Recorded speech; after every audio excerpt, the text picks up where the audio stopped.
Dr. Hood, who was Rosamond Stephen and how important is she? She was a very significant woman of her time, a Protestant woman's voice, and we actually know the kind of things that she was talking about because she left a memoir.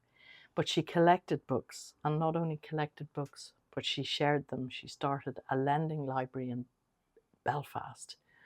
She becomes the founding benefactor of this library, which is now in Churchtown in Dublin, but started out actually on the Crumlin Road in Belfast, moves with her to Mount Street in Dublin, and then is donated by her with great acts of persuasion.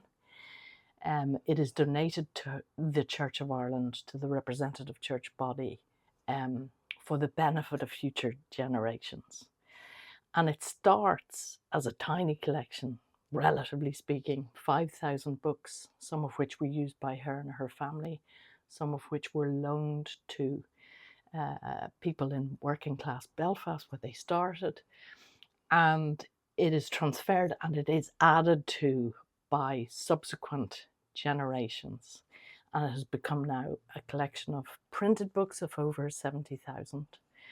And in conjunction with that, a whole archival collection that tells the story of the Church of Ireland, its members, its institutions through time. And she had great family connections, very important and very, I suppose, famous family connections. Yeah, they're a well-educated family, originally from England. Her father ends up a High Court judge. Her grandfather was the first editor of the Dictionary of Biography, and her cousin is Virginia Woolf. Apparently, she and Virginia Woolf didn't really get on too well. Maybe that's an obvious thing to say. Rosamond was the book, the book collector of lots of things. But a well-educated family who used their education for the benefit of others. And I think she's really interesting, maybe in her own time, because of she was ahead of her time in terms of ecumenical vision. She wanted to bring people together. She is operating in Belfast and later in Dublin at a very troubled, tumultuous time in Irish history. So she's there through what we're now calling the decade of commemorations and observing a lot of division on religious lines. And her vision is to, through reading and understanding, can you bring people together? So she's ahead of her time, and that's very inspiring for us today. And when we recently learned that when the library relocated here in the 1960s, the Jesuit community made a film about the story. And on the footage of that film, the library of the Church of Ireland is actually seen as a point of outreach to people of other churches and none. And that was very unusual for its time. Well, the 60s, it was. And, that tradition has stayed very much part of the story, which gives us great responsibility and the privilege of minding all this material for the benefit of not only members of the Church of Ireland, but people beyond the church, people on all parts of the island of Ireland, but also abroad. And most centrally, it's the records of genealogical information. Now, of course, it's not just the Church of Ireland. There is enormous overlapping with Irish history contained within these walls. How significant should we view that?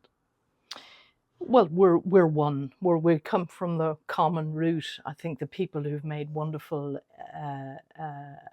stories about this, the meaning of St. Patrick, that there's a common root for people of all Christian denominations. And that was something that Rosamond Stephen was certainly tapping into, and appreciated. So we have a wonderful collection of books, many of which have been donated. For example, the earliest copy of the Book of Common Prayer, as printed in 1552, and then a beautiful translated copy of the Book of Common Prayer, which is really very rare indeed, published just 50 odd years later in 1608. We've collections of records from all of the parishes, all of the dioceses, all of the cathedrals, and various organizations island-wide. So we've tried to make quite a thing about this concept of the borderless church. The Church of Ireland survived all the political tumult that Rosamond Stephen observed in her time. It didn't divide on political lines. So even though there are the two political jurisdictions, a lot of the collections that we have, even the early prayer books, adhere to, respecting the fact that there are two political outlooks, but one church, one book.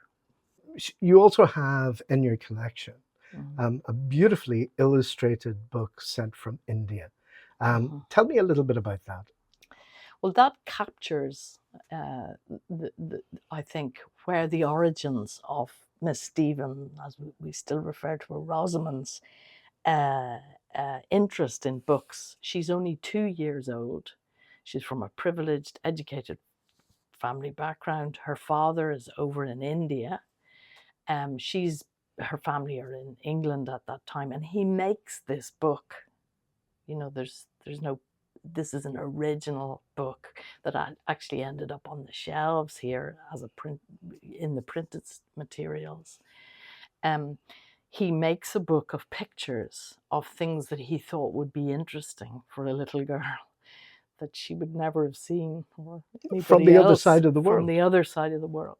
So he maybe commissioned somebody to draw some of them, but he's annotated them, and he has this lovely joke, "Oh, gentlemen, send for this book." And so you just get from that little vignette story a sense of here was a family steeped in books and learning, and from such an early age, that's what she got. She had several sisters, and presumably they had similar background, but she's the one that then uses it. She wants to share it with other people. How, right up to the present day, how daunting is it to be in charge of the archive here? I'm assuming it's very challenging. I'm assuming it's never ending, and there's always fresh challenges every week, if not every day. I suppose the challenges are from the volume of materials that are coming in to us all the time, particularly on the archive side. But that's a good news story, because people appreciate now there's a much greater sense of the importance of keeping the records safe. So I think, very privileged role, because firsthand you're opening boxes and you're looking at material that may not have been looked at for a very long time, to make sense of it, to list it, and make sure that it becomes available for the next generation. On a day-to-day basis, great colleagues here. 2 hemispheres are represented. We've Australian, New Zealand, and Irish members of staff, all of whom really understand the value of what they're handling on a day-to-day basis. So I keep repeating this with colleagues, maybe, that, when we're all gone, when all the parish personnel have changed, perhaps when churches have been rebuilt or closed or whatever, all that will be left are the records. And that's, I suppose, it is a real privilege to be part of making sure they are kept safe in their original format for all time. Is there a tradition of sharing from this vast treasure trove with other Christian denominations, or indeed people who want to do a little bit of family research? There has been, right back to when the Church of Ireland, the RCB, set up a records committee in the 1920s. This was in the context of the loss of the Public Record Office and people got together to ensure that copies of records that had been lost and family histories were saved. And yeah, that they would be relevant not for the church itself, for the nation. It was very much about for the future. People who were historians, who were antiquaries, like Canon J.B. Leslie, a pretty celebrated cleric. And so going all the way back there to the 20s and 30s, there has been this sense of people, scholars, family historians, local historians, architects, conservators, being aware of these really important collections and coming in to use them, and really valuing and respecting the fact that we have it, we've kept it, and we make it available. How important is it that this is retained, that we see some expansion of it? Because right now you're filled to the rafters. Yeah, that's the big challenge at the moment, is we're still putting it in far controlled, secure strong rooms, but it is more difficult because we're full. We're not different to any other big repository in Ireland, and indeed the other churches who've all got similar challenges. But I think to its credit, the church at large, the clergy, the people, the RCB itself that is invested in keeping it safe, recognise the importance of this. You know, if you lose your records, you lose your memory, you lose the story, and that's what we're focused on, is making sure that the story stays alive.